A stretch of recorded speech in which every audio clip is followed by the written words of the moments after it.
how to not, prosecute these individuals who rape girls, not to investigate all these people, but to cover up and manage the PR rollout, or rather containment, of the Epstein files.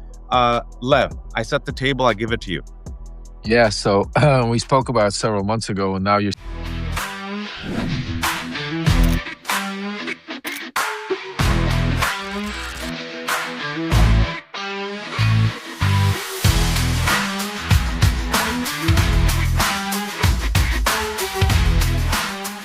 Already live. This is Lev Parnas, Lev Parnas of Lev Remembers. Lev knows, sadly, knows all these Trump players.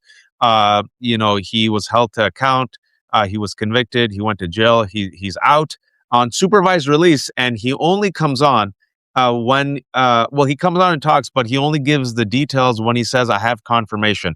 And specifically, I wanted him to come on and talk about this whopper of a story that came out just a couple of days ago, where the NSA detected foreign intelligence phone call with a person close to Donald Trump, and a whistleblower says that Tulsi Gabbard blocked the agency from sharing the report, but she delivered it to the White House chief of staff. So we got that story we're going to get into.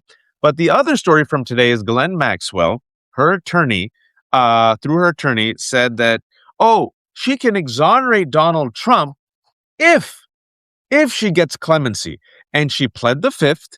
And what Lev was saying, for those who joined, was people kind of forget a couple of months ago, and Lev was on here talking about it. He says J.D. Vance and Pam Bondi and Kash Patel all want to meet together in a mansion, right, to have a strategy to discuss the Epstein fallout. There was a whistleblower who leaked it. That meeting was blown up, but apparently they met later, and they were trying to figure out how to not, prosecute these individuals who rape girls, not to investigate all these people, but to cover up and manage the PR rollout, or rather containment, of the Epstein files.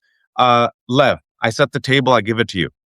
Yeah, so we spoke about it several months ago, and now you're seeing the fallout. And I always say, watch what they do, not what they say, because yes, the first move was to move Maxwell to this cushy prison, but we're talking about is the pardon, the commutation's coming, but they needed to set it up. Well, here Comer did the setup basically by, once all of her other, what's it called, things that she tried to do. Can you tell people who Comer is? James Comer is the head of the House Intelligence Committee, and he is also somebody that's very close to Trump. He's also the one that's dealing right now with getting the Clintons, and we're going to talk about that also, how that's backfiring on them very much so when Trump is not trying to figure out how to pull that back, and Comer's playing games. But when it comes to Maxwell, basically the setup is this: that right now Maxwell came out, her attorneys started off by saying that Trump did nothing wrong. And then we're taking the fifth. But then they said, her attorneys said, but if you want us to talk about everything, she's planning on saying everything as long as Trump gives her a commutation or a pardon. There you go, folks.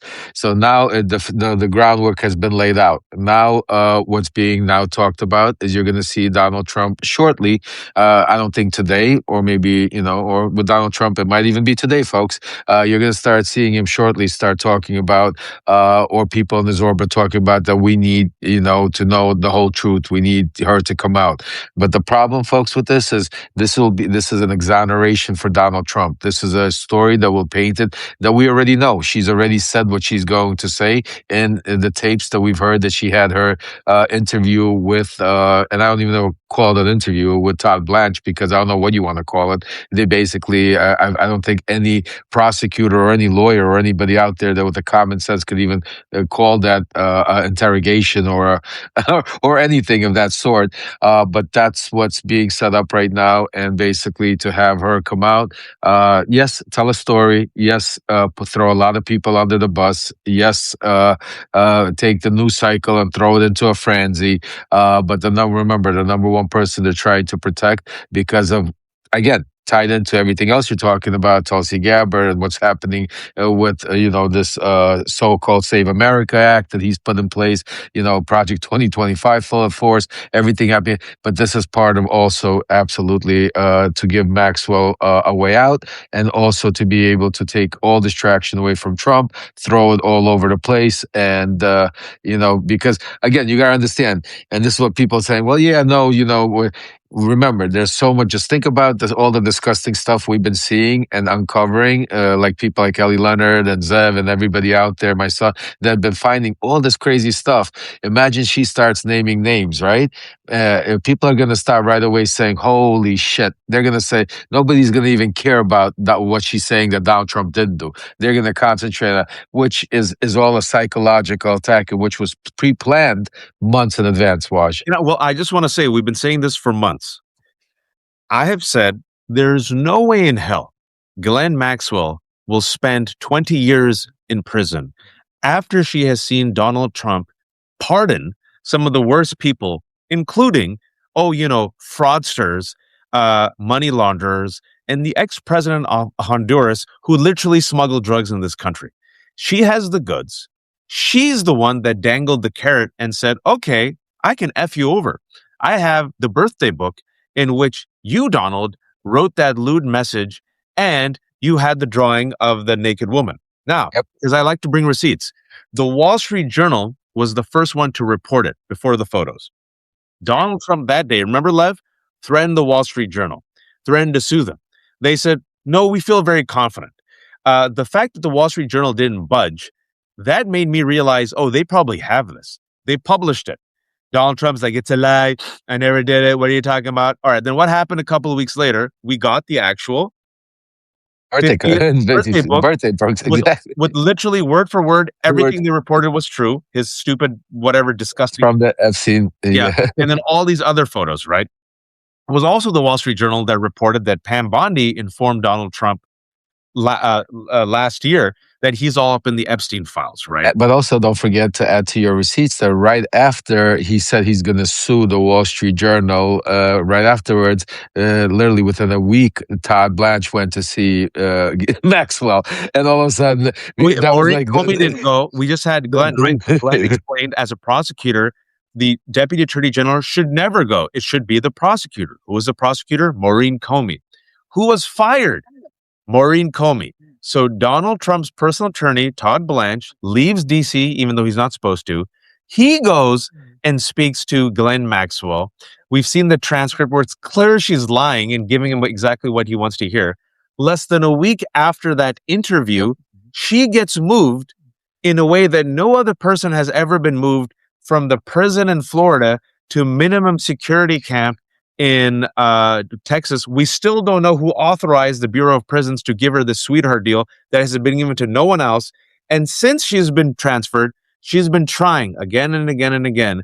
She tried with the Supreme Court. She's been trying with the Trump administration to get a commutation or a pardon, right? Donald Trump, I think he's been asked twice on TV, what I've seen so far, Lev. Each time he's been asked, will you pardon Ghislaine Maxwell? He has not said no. And now I think, Lev, well, I want to ask you.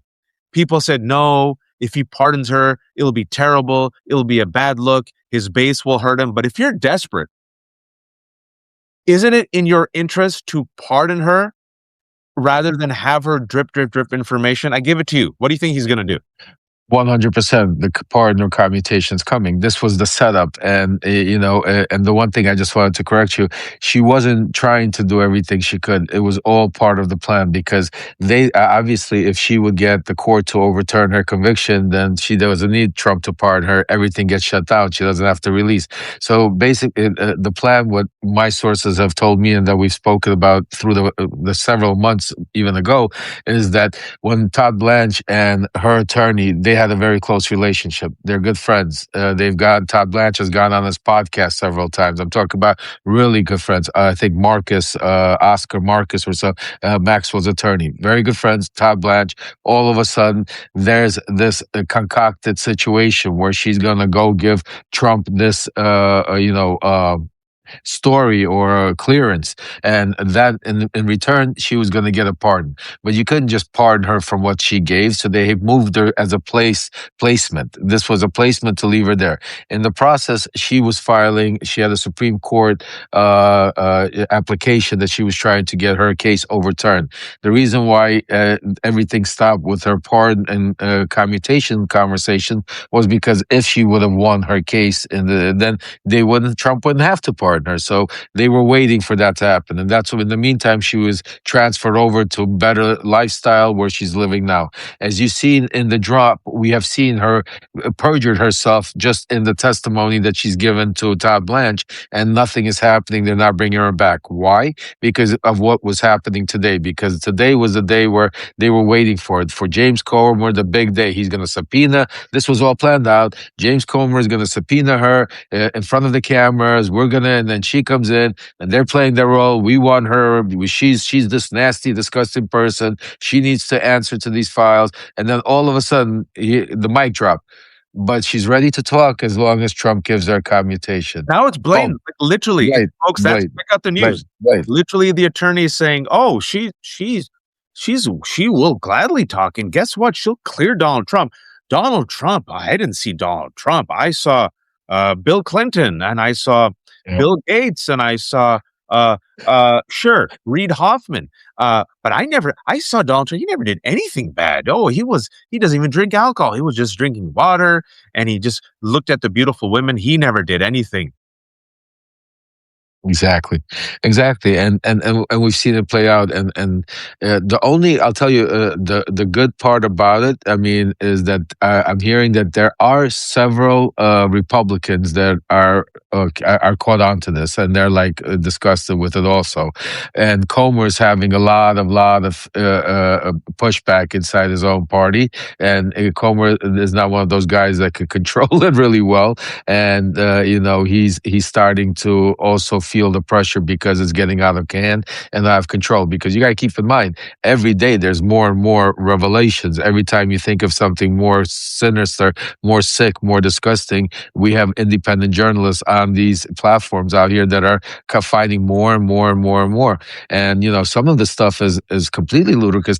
The fact that we don't know what happened. Like when we see an email of 10-year-old girl or a 9-year-old girl, or we're talking about something so disgusting we're not going to repeat, and you see the blacked out name of the sender, or they're blacking out the person. They're not blacking out a criminal, actually. But the problem is, what happened with that case? Where is the follow-up? See, this is what the dump, and why I call it a dump, the Epstein dump, and why this was specifically strategically done also, was because you're looking for needles in a haystack, because you're seeing all of this stuff. It's everything, but it's also, what is it doing? It's confusing people. It's taking you all over the place. It's, what I'm saying to you, it's meant to distract. It's meant to confuse. It's meant to take away from the real problem. And the cover-up is the cover-up of the real truth, which is what they're hiding and not scrubbing, not putting out there, not what we see. Think about how bad of what we've seen, Waj. Think about what we haven't seen. That's what I'm just saying to you. It's all a cover-up. I'm telling you, this is the most corrupt criminal administration in history. They're using and abusing the DOJ not to actually prosecute criminals. He's pardoning criminals, not to protect the survivors who say that the latest dump or batch of files actually made their lives worse. Because what happened? They redacted Donald Trump's name, or they tried to. They blocked his face. They didn't block the faces of the survivors. They deliberately revealed the names of the survivors, right? Almost as a vindictive type of targeting. And I don't know if you just saw this an hour ago. The Department of Justice is trying to help Steve Bannon erase his conviction for defying a subpoena from the January 6th committee. Motion has no career prosecutor on it, but it is signed by U.S. Attorney Jeanine Pirro. Listen, you can't. That was an hour ago. Even I didn't see that. Like, why? You know why that's happening, right? Because who's all over those files? Steve Bannon. So people are calling in favors. Bannon's probably like, I might get subpoenaed over here. Like, what can you do for me? I mean, this is what this is. I mean, could almost. I could almost imagine the conversations. This I mean, this but is you know what? crazy. You know what though, Lev? You and I have said this, and I was telling this to Glenn just 10 minutes ago. A lot of balls are up in the air. We have to keep our eyes focused and juggling ICE, Trump trying to steal the elections, the Big time. economy, RFK. I mean, there's a lot. Post, the post NATO world order that they're trying to recreate. Invasion of Venezuela, Greenland. Okay, genocide in Israel, Ukraine. We got to do all that. Still, with all of his failures, and Trump is now negative double digits on the economy, negative double digits on immigration, negative double digits across the board. He's even losing white voters, which is a death knell for MAGA in the single digits, folks. He's gone. He's lost so many Latino voters. It's gone back to the 2018 numbers where they had the huge historic blue wave. He's lost independent voters. He's lost young voters. He's losing white voters, right? You know what else he's losing big time? I'm sorry to interrupt you, Waj, because I saw it today. He's losing uneducated and people without college education, which he was sure he's like he was plus 16. He's now only plus 4. Yep. Plus 4 with uneducated. So as Non-college white, not college white, not college whites. Yes, thank and you. rural whites. So he's And losing rural, them. crazy. He's losing them. And we've always said that there's many clubs, right? Death by a thousand cuts is how you take on fascism. But the biggest club, we've been saying it since the summer, is still Epstein. Yep. And the reason I'm talking about this is you've seen in the UK, we talked about it with Glenn, and I talked about it with Danielle earlier today. Heads are rolling in the UK. Thanks to the Epstein dump here, they are now criminally investigated. It might topple Starmer's government, which shows me that this ain't going away. And Steve Bannon is all up in the Epstein files. So Janine Pirro signing this, to me, is the incestuous cult now. Now it's just become like the cult.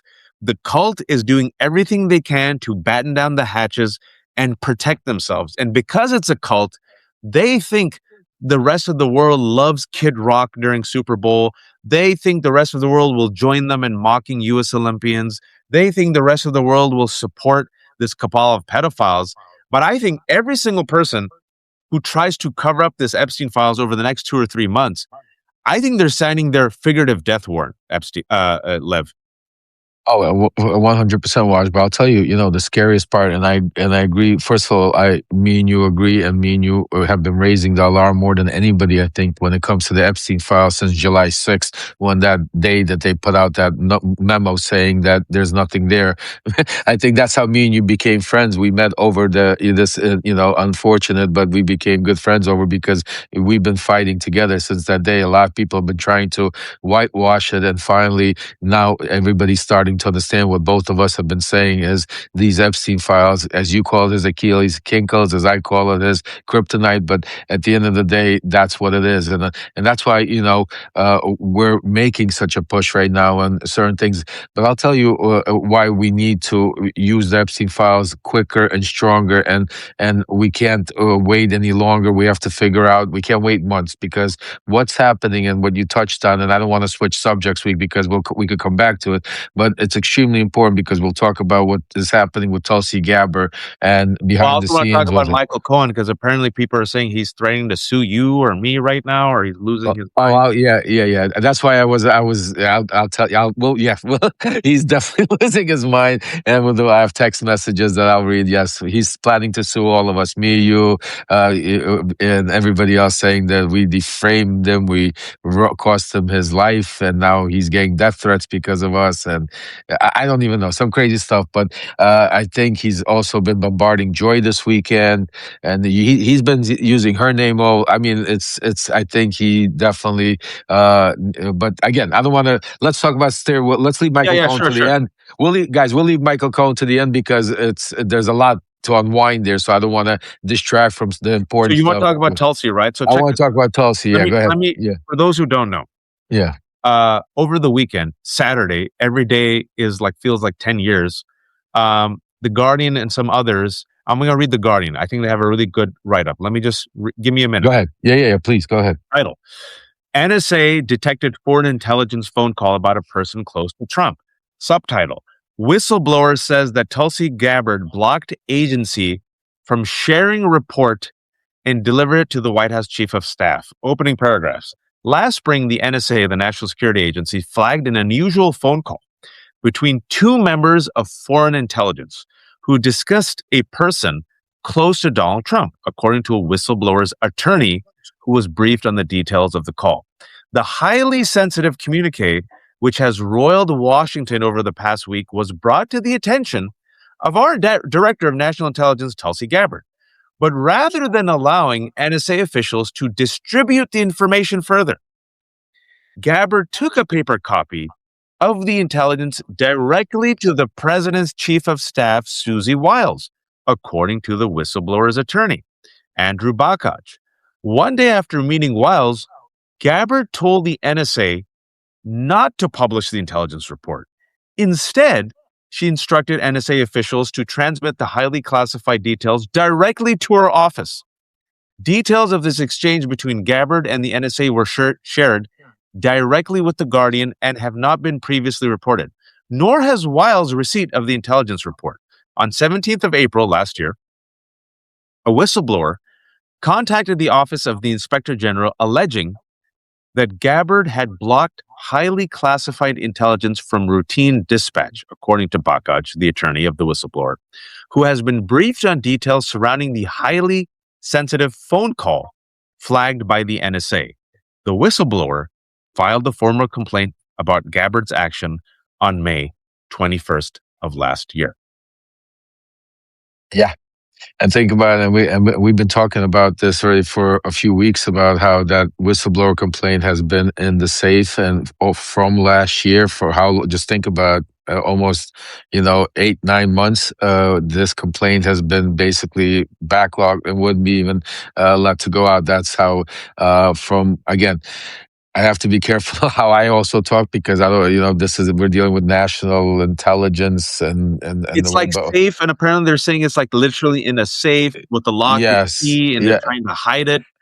Basically, so this was around, this is why some of the things, and folks, you got to read between the lines a little bit. This is what some of the reasons why I say that Susie Wiles is trying to make her exit out of there, because certain things are starting to come into play from the beginning. Because even remember in her interview, Susie said that she kind of like agreed with Trump, I'll give you like this much revenge time, but then he went overboard and even it crossed her lines type of stuff. Lev is talking about to the very embarrassing Vanity Fair profile, yes, where the reporter literally sat down on the record with Susie Wiles for almost a year, and the photographer took those hilarious, unflattering photographs, and people are like, this looks like Susie Wiles' exit interview because she reveals a lot of, she didn't say many flattering things about the Trump administration. That's what Lev was talking about. Yeah.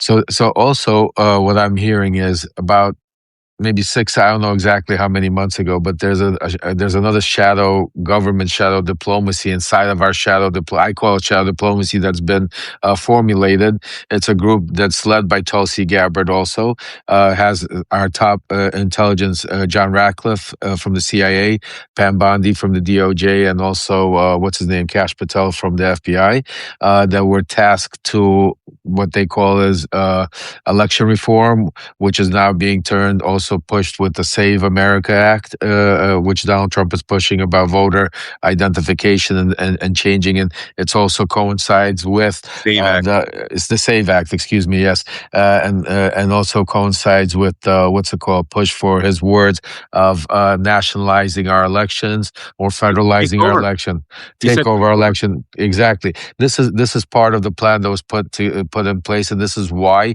WAJ is so important. And I with what you say, and I want to just reiterate how important, folks, listen to what WAJ has been telling you every single day. He tells you that he's underwater. His numbers keep dropping. Listen, they know that.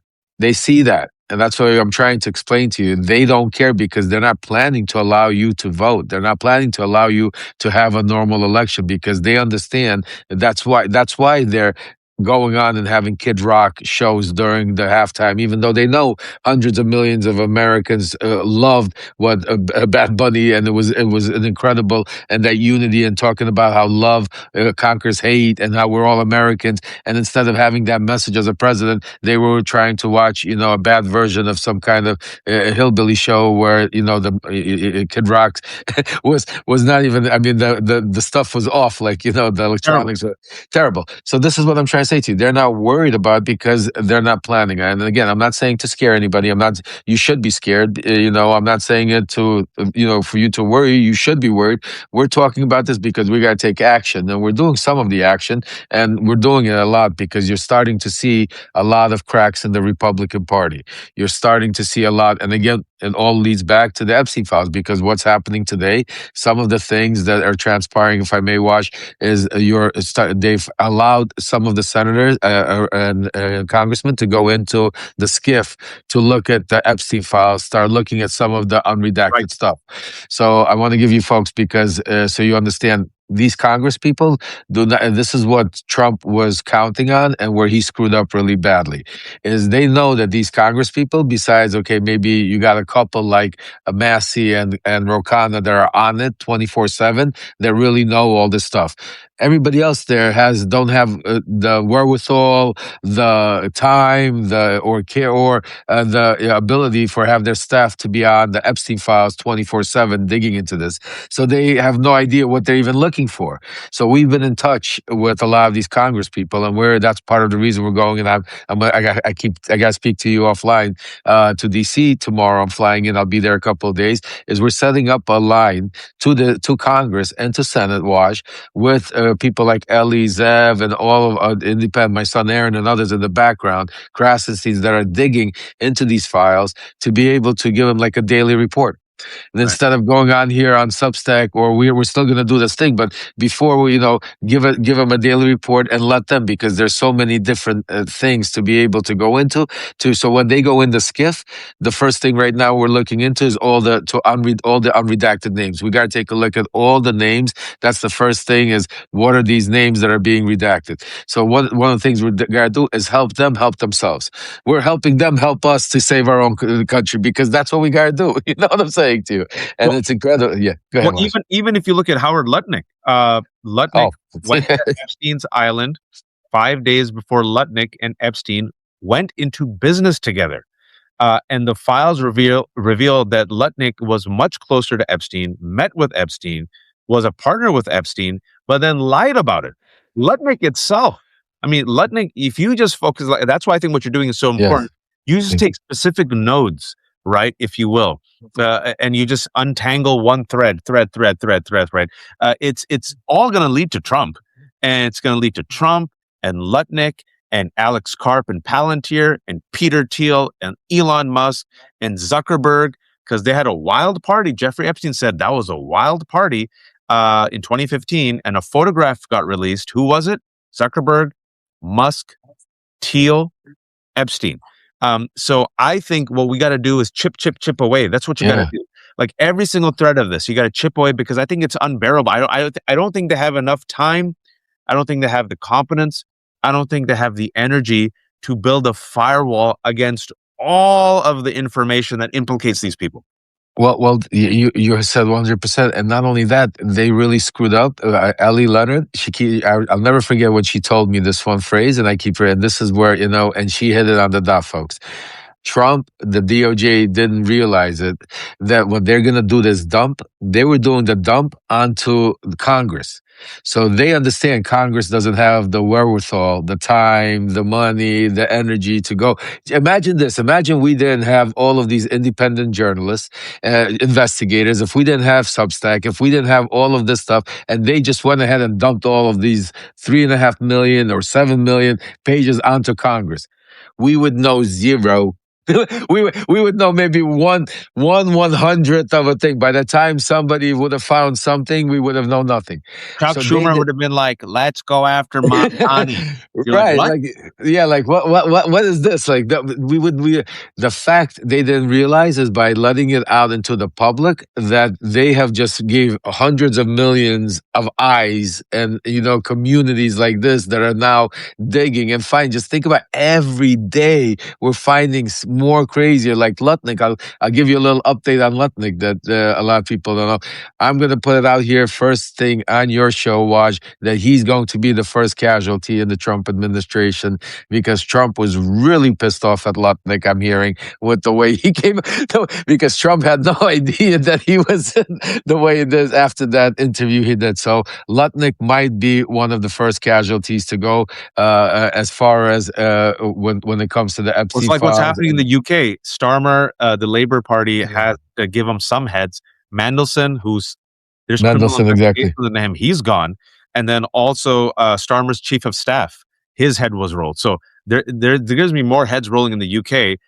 There has to be some, but then again, these people are so obtuse and so cultish that the fact that Kristi Noem is still there after the murder of two Americans, the fact That's different. That's different. This is very important, Waj, and I'm sorry to interrupt you. no, not at all. Please. That's very different. Lutnick and Noam are different. Lutnick is an expandable tool that he could put somebody else that is like is a money guy, is a Elite. billionaire, yeah, another billionaire elite that will kiss his ass and they will run around and try to do it. There's enough of those. Christina Holm, and this is why me and you speak about this, and Miller and Pam Bondi and Patel and Hexek and Tulsi Gabbard. That's a different crew. That's that crew that does his dirty work. So yeah, so when they go out, right. Right. So when they go, so when Christina Holm goes out there and says, this what's a Renee Good is a terrorist, a domestic terrorist. Trump okayed that. That she's not doing it on her own. She's not doing it, and then all of a sudden Trump's like, "Oh my God, what did you do? I'm going to get." No, it comes from the top. Trump is a micromanager, folks. That's why very important. I keep telling you that. Just watch what he did. The fact that Tulsi Gabbard, think about it. Put him on the phone with the FBI agents that did the actual raid in Georgia. The only reason, because I know him very well, is because he's a micromanager. He wanted to congratulate these guys. He's a narcissistical, it was an ego thing to tell him, hey, great job, guys. You did it well, like patting, like when he comes out and he has all the police stand in front of him and he shakes their hand like Well, for those, real quick, because there's so yeah, much. please, I'm sorry.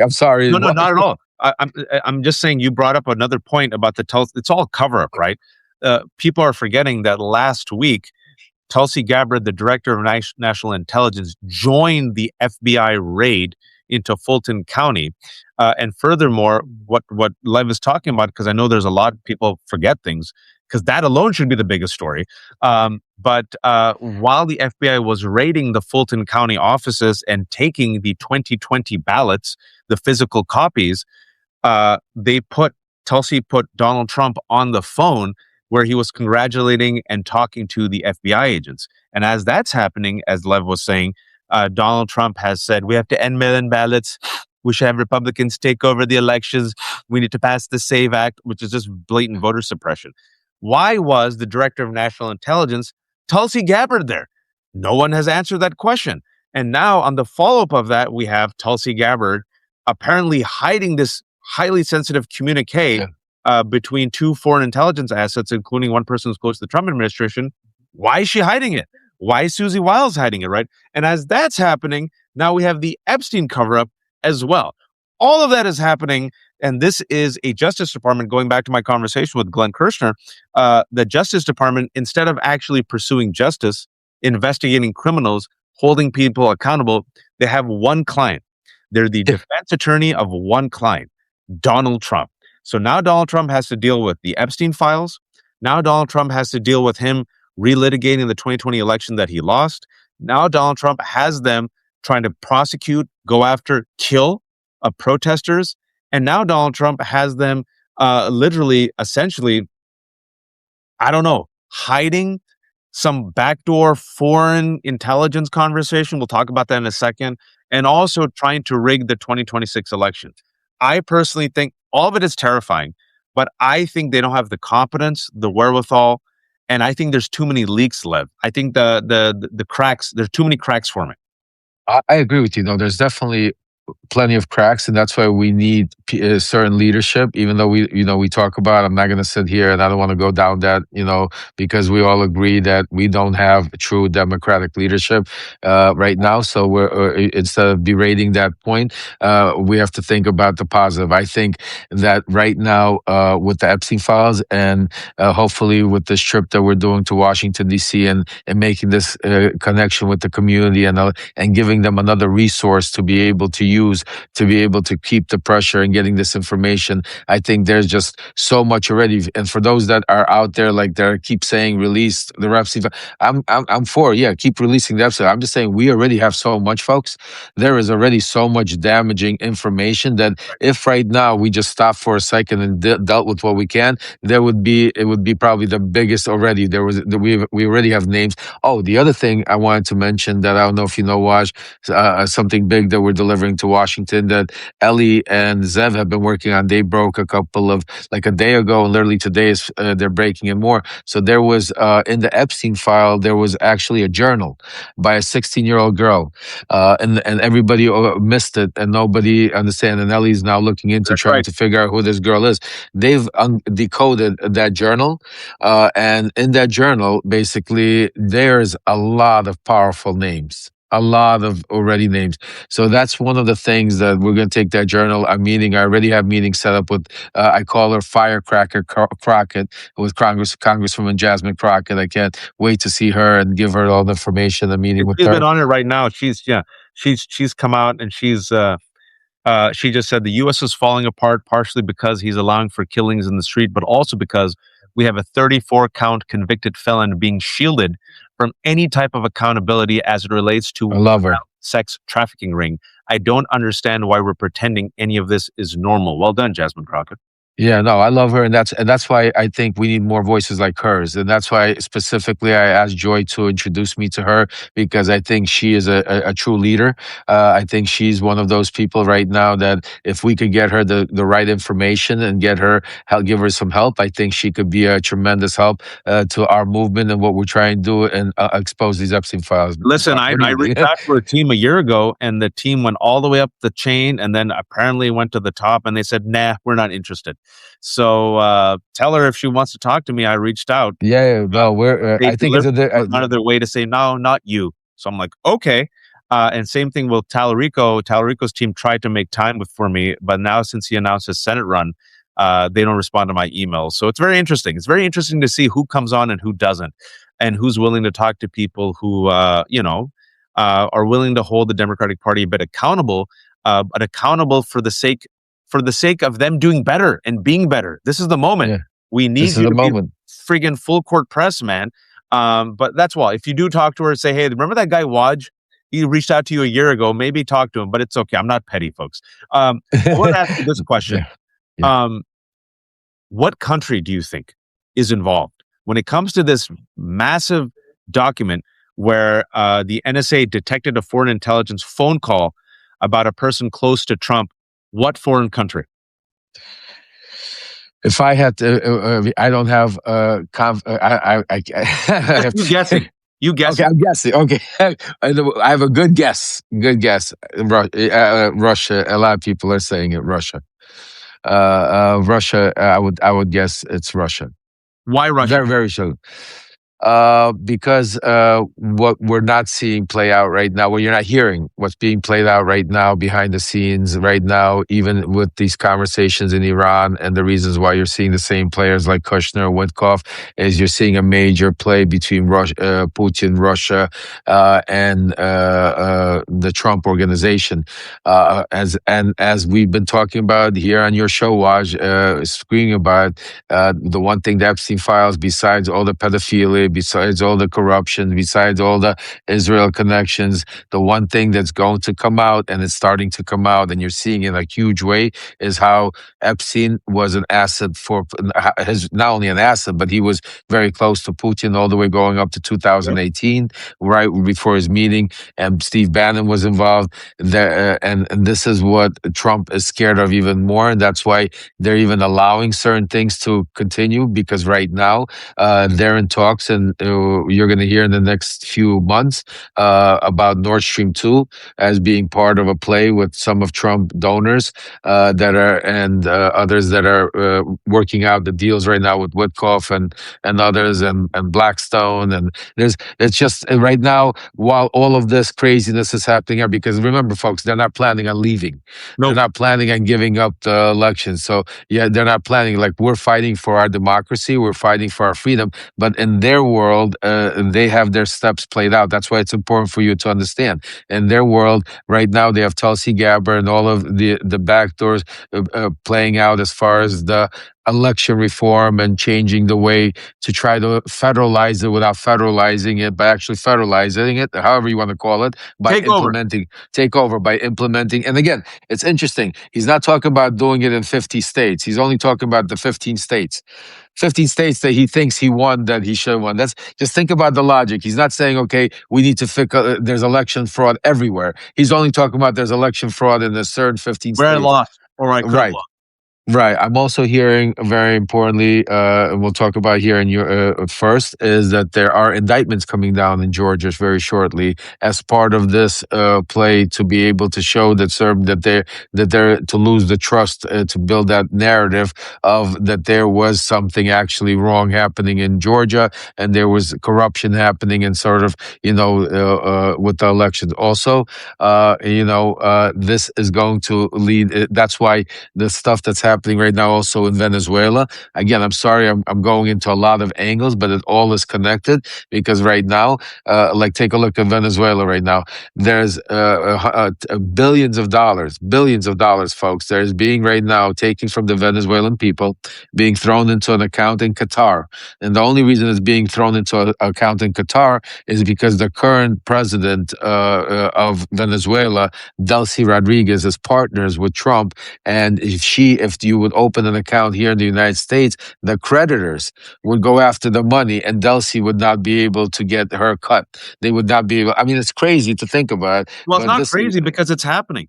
it's happening. That's what I'm saying. I'm saying it's crazy to believe that we're actually talking about it like that. That this is not like some kind of spy thriller or movie, but we're actually living, and that's what's happening. At the same time, they're literally right now, while Ukraine is being decimated, they're trying to take over Nord Stream 2 and rebuild that. And it's another way of NATO having Trump take over basically Europe, NATO control of that whole thing, and using that as another energy, as a tool to put dominance of their axis of evil. You know what I'm saying to you? That's not even The best way to think about it, folks. And Sarah Kendzior was the first one to coin it, but other people have said it's a transnational criminal organization. It's yeah. a group of people who think they're above the law, who want no accountability, who want power, wealth, money, or when it came to Epstein, to rape girls with impunity. And if you look at the Epstein files, it connects them. It reveals this completely perverse, mostly not exclusively criminal gang of really wealthy individuals who think that the world order is incompatible with their desires. So they're against democracy, they're against human rights, they're against voting. They want to create new network states, a techno-fascist utopia, or let's just be honest, a post-World War II order where there's no democracy, they're in power. Epstein's openly talking about it with Peter Thiel. Peter Thiel has invested in it. They loved Putin because Putin was a vehicle for them to achieve it, right? They love authoritarianism. They're dealing with authoritarian regimes. They love Israel and what Israel is doing, Palantir, surveillance state, right? It's literally out on the open.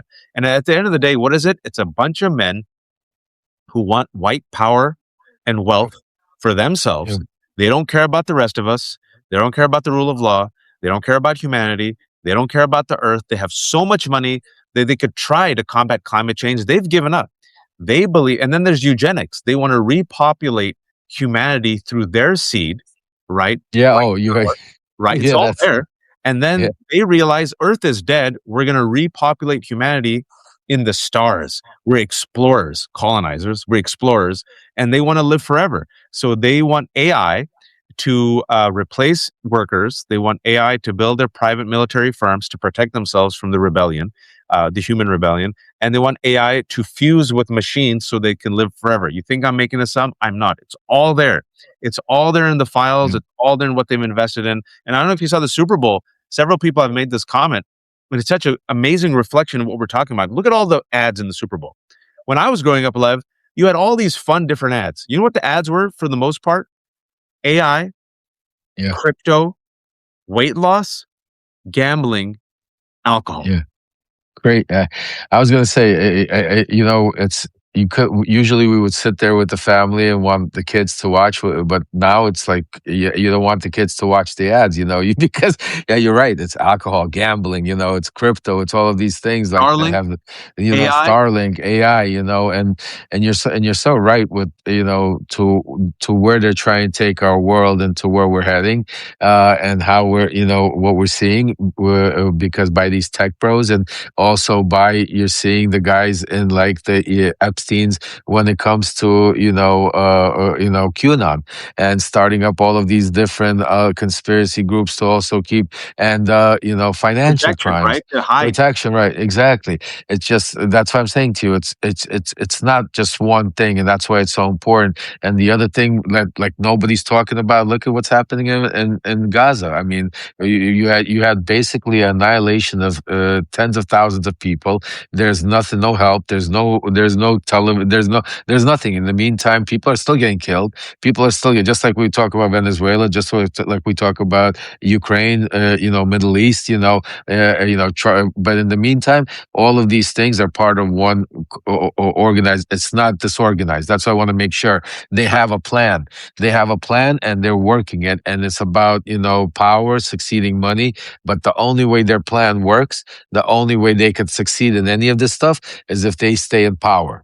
That is why we have such a fight right now for our survival of our democracy and our future and our kids and future. Because if we do not, if they are able to succeed and allowed to take away our right to vote somehow and stay in power for the next 4 years, the way we're seeing it, they will not give it up for a long, long time. I think the only way we'll ever be able to get back power is through a war, a civil war of some sort to be able, Right. because until it reaches that point. So that's why now, and so we don't have to. That's why I think what the independent journalism, why it's so important. If I may just say that to everybody right now, and I think it's more important than ever, is because this is the front line before the Civil War. Because right now, the information that we're being able to give you guys, that the mass media might not be telling you or chasing, and because of platforms like Substack that we're able to now give you this, it's extremely important because we could now make a difference. And the difference again, and I'm going to repeat what Waj started with, and I'm going to say again, it's the Epstein files. Right now, it's what's going on in the skiff. Do not let them take your attraction away. No matter how bad certain things are doing, no matter how bad it might sound. Remember one thing: this is the one thing that unites everybody. Yeah, that's crazy. I know it sounds crazy. You would think about a killing of a white not even white. I'm sorry, of a mother of three, or a nurse that would unite a country. But no, even that we see we got half the Republicans looking at videos saying no, she tried to run him over. No, she didn't try. But the one thing that they all agree upon, well, majority at least agree upon, is the release of the Epstein files, the corruption of the Epstein files, the cover up. This is even more important. The cover up. See, they all are right now. Everybody, even in Trump world, is realizing, even the GOP, that Trump is covering up the Epstein files. So that's a fact. So that's why we need to push it, push it, push it until it explodes. And once it explodes, it's like a volcano. It's like those butterflies that come out of the net. You can't put them back in. And that is our way of stopping him from doing the Save Act, stopping them from pushing, Tulsi Gabbard, because at that point they'll have to deal with accountability. They won't have time. They won't be able to continue doing corrupt stuff because they'll be, on their way to, subpoenas and accountability possibilities and testimonies and all of that. So that's why, Waj, You know, it's the Epstein files, folks. It's like that scene in Wizard of Oz. You see the wizard behind the curtain, and you see the truth, and you see them for who they are. And it's I know it's conspiracy theories, but it's like I don't believe in conspiracy, but it's like whoever's pulling the strings. It's like a handful of people who are part of. I think it was Ro Khanna who coined it. It's the Epstein class. It's not even the billionaire class. You call it the Epstein class, the broligarchs. They're perfectly fine raping girls, sex trafficking girls, or they're perfectly fine partying with and or doing business with rapists, criminals, and now according to the Epstein files, some of these girls allegedly were killed during the rough sex and their bodies were in murderers, money launderers, rapists, pedophiles, right? And it's a to quote George Carlin, it's a big club and you ain't in it, folks. And this, I'm telling you, the Epstein files will reveal the truth about the broligarchy, these financial institutions, authoritarian regimes, Silicon Valley. It might be our best bet to save whatever remains after they've destroyed so much of us, right? It's going to be really, really bad. We're in for some rough times. I don't know if America ever reaches, probably won't reach its high water mark, but we have to sustain and rebuild and transform. And the only thing that will help us do that is accountability and transparency. Lev, thank you for joining, sir. Shamelessly promote yourself. You want to go 5 minutes before we go about my Yeah, go. let me bring you up to speed because just so you know what's going on. So yesterday, all of a sudden, I got a bunch of DMs from subscribers saying that Michael Cohen has some breaking news and that Jay Reid is all over it. I mean, Joy Reid is all over it, and everybody is like, that he's found some breaking news about Katie Johnson, the Epstein files. Yeah, you have to talk to us. He went live and did this whole thing and everything. So I went live right before the Super Bowl, and I'm like, I started inviting Michael Cohen to come up, and I texted him and I said to him, Michael, I said, I hear you have some breaking news, and here, let me get the text messages so we could verbatim, so this way the folks could see what was going on. So I said to Michael, I said, Michael, people have been reaching out to me saying that you have been breaking some breaking news information about the Epstein case. I am currently doing a live on Substack. Please come join me here so we can discuss it with the community. He sends me a picture of him, some eggs and bacon, saying, I'm out to lunch. I'll speak to you later. Then he sends me some kind of letter that he wrote on his Substack saying that he's surviving the smear, where the letter is basically about how we are all smearing him, me, you, Ellie. He calls us the Wolf Pack. And then he says to me, after we speak, maybe tonight we could do a special together and you be the voice that reunites a fractured community. So as I promised you, I'm not going to speak to him in private, So, and then he sends me and then he sends me a text message, a screenshot of a text message between somebody named Tom and a conversations he's having where it says, I do not see how it is my client's interest to provide a statement. As I stated, I never dealt with an attorney named Michael Cohen. And supposedly this is Katie Johnson's attorney or something, and and he's sending it. So he texted me then, says, from Katie Johnson, Jane Doe's lawyer. He explained much to me that I have said is exactly why this is so confusing. Okay. So then he goes to me, you really don't, I don't respond to it because yesterday was Super Bowl. I didn't see the text messages. This was going on last night. So then he goes live last night and goes crazy again, accusing us of attacking him and all this stuff. And then he texts me, you really don't think a phone call is deserved, especially where you're acknowledging the error will rebuild an entire fractured community. And then tomorrow we do a big live and bring back hope and momentum. I mean, like psychopath, I don't even know what this comes. So today I said, listen, let's try to put an end to this. So I called him up and he didn't pick up my call. And then I texted him at 10:55. I said, look, Michael, 12-1, I'm going live. I'm going to have Ellie there. Come join and let's discuss all of this. calmly, no Jerry Springer, so you can explain everything because all I care about is getting down to the truth. He responds to me, is there a reason you continue to refuse to simply call me? You were wrong, plain and simple. You can either be the voice to reunite or continue to make false and defamatory comments, which does nothing but fracture the community. Your call. Again, this is while now we're live already, going live with Dean and Ellie. I respond to him. I say, Michael, I have to kindly disagree with you. I have nothing to apologize to you about because you refuse to go live with me and discuss the facts. Instead, you go live and accuse me and others of attacking you and trying to steal your subscribers. Let's stop all of this back and forth. Join me at 12 o'clock and let's discuss everything calmly. I'll be happy for you to clear everything up so this community could heal. So, how about you just come and join us? It's about clearing it up, getting to the truth, Michael. That's all we want. He responds to me again. Is there a reason you are hesitant to speak to me privately before playing to the crowd for subscribers and rage baiting? I was like, that's crazy. I go, Michael. Yeah, go ahead. And then he comes into the chat. I go, Michael, I see you are here in the chat. Come up and let's have a calm conversation.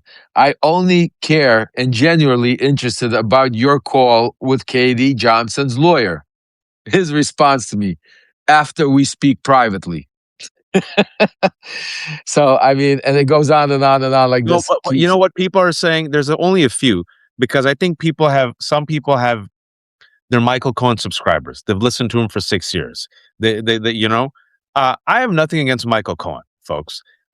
People are saying you're above this. I thought you were above this petty gossip. This is what's the facts, folks. The facts is 3 weeks ago, Michael Cohen on his Substack that was picked up by all right-wing media, and to the point where Donald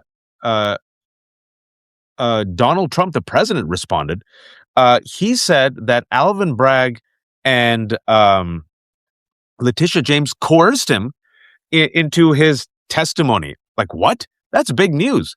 That's like after 7 years. Now, that happened as a result of literally journalists asking him in very polite ways about his alleged, connections or understanding of the Epstein file.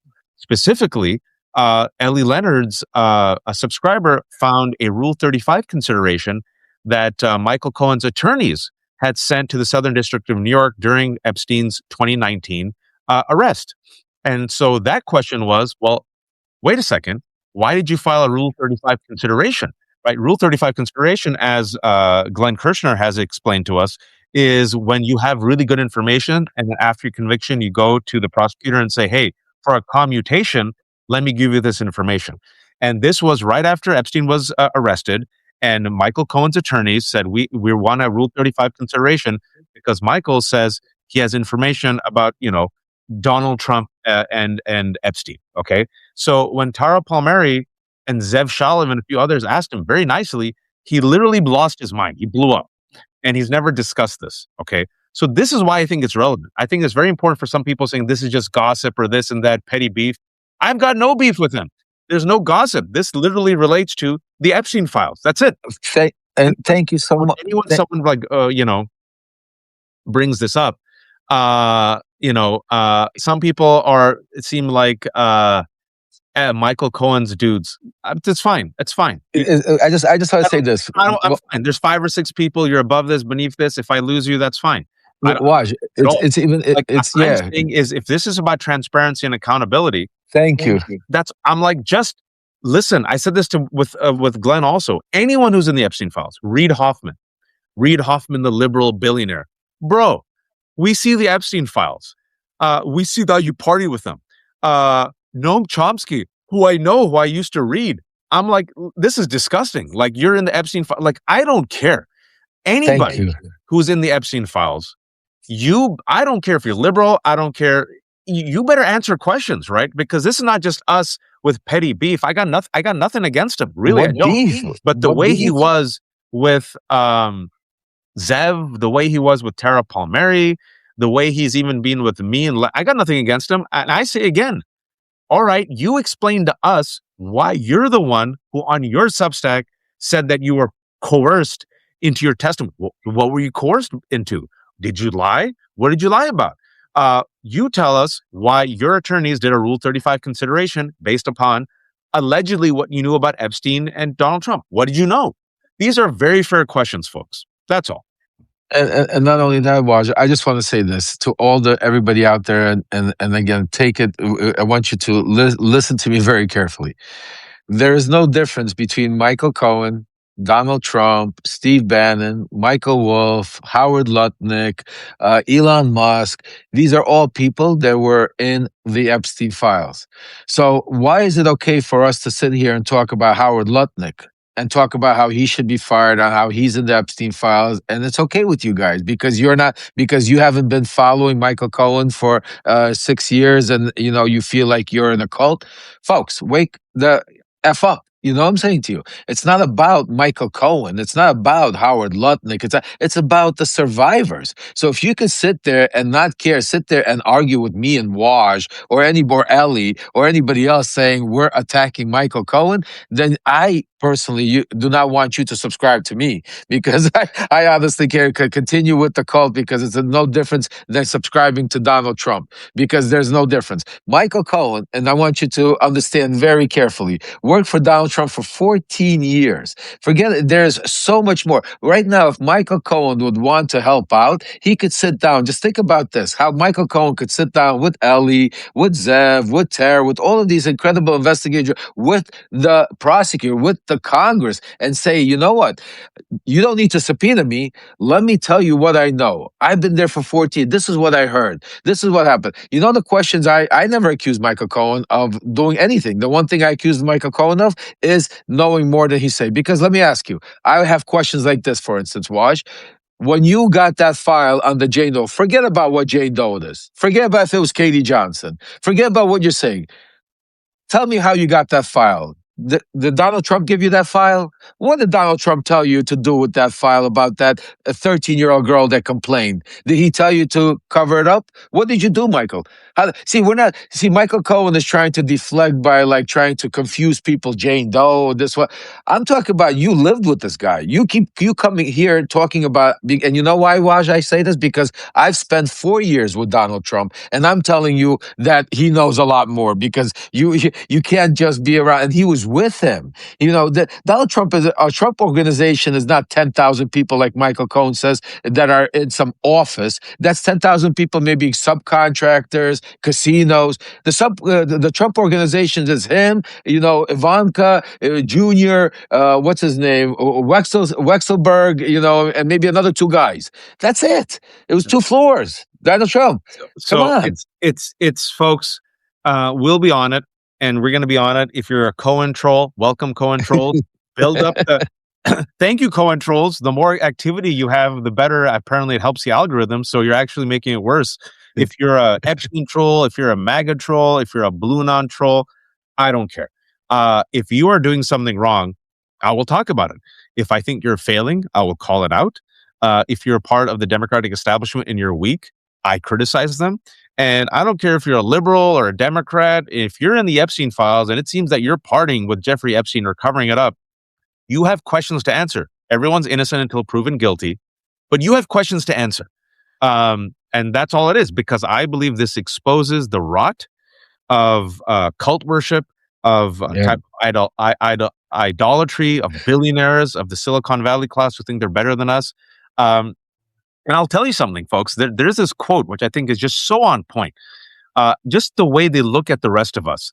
This was at the LBC, and this is from Prince Andrew's former girlfriend, Lady Victoria Hervey. And this was just a couple of days ago. Literally, this is what she says. I'm going to feed you everybody. Very powerful. So, if you were on the scene and you were powerful, to be honest, if you're not in those files, it would be an insult. Because it just means that you were a bit of a loser. Wow. So the guy says, so the people aren't in the files are losers. Yes. Then she says, are you in the files? Yes, of course I am. Because it's any journalist that wrote about it. Wow. Folks, You're not in the files. You're a loser. That's what she said. Lady Victoria Hervey, who is the ex-girlfriend of former Prince Andrew, who said it was like a badge of honor to be in the Epstein files because it meant that you were somebody. And she said this with a smile on her face just a couple of days ago.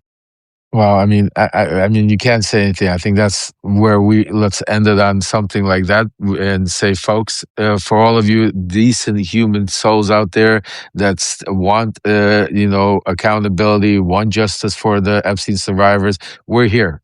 Trust me and Waj are not going to get disturbed by Michael Cohen or any of these trolls. Or if anything, the more Michael Cohen plays the game, the more it makes me think that he has more to hide. Unfortunately, I'm saying to you, the more this keeps, because this shouldn't be going the way it's going. But I'd like to end off on this because I know you got to run, Waj, and say, please, everybody, support independent journalism. That's number one. Waj, people like Ellie, like people like myself and out there, that we don't have big corporations. We wouldn't take. See, that's the interesting part. We wouldn't go with big corporations because then we wouldn't be independent. Because once you start taking the big corporate money, once you start dealing with that, you lose all the independence. And that's why each and every one of you, grassroots movement, subscribers, that's the most important part to get the information out. Paid subscribers helps us out. We have a lot of kids between me and Waj, and a lot of mouths to feed.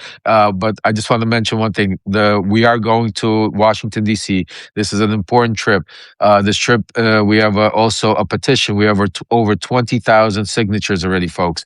I will be putting it out, and we will be spreading it out. If you haven't signed yet, if you could spread it, make sure, because this signature, it's not about Michael Cole. It's about, we have a list of 10, 15 people on there right now that are already in the files, that have been already outed, that need to be subpoenaed now.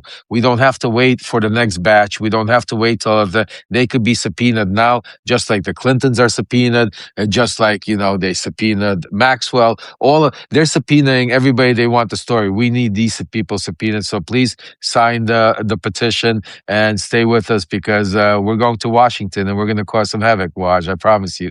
That's great. Thank you all for watching. I got to run. This has been the Left Hook and Lev Remembers. Please subscribe. There's no paywalls. Everything's free. If you have a few bucks, become a paid subscriber. If not, that's okay.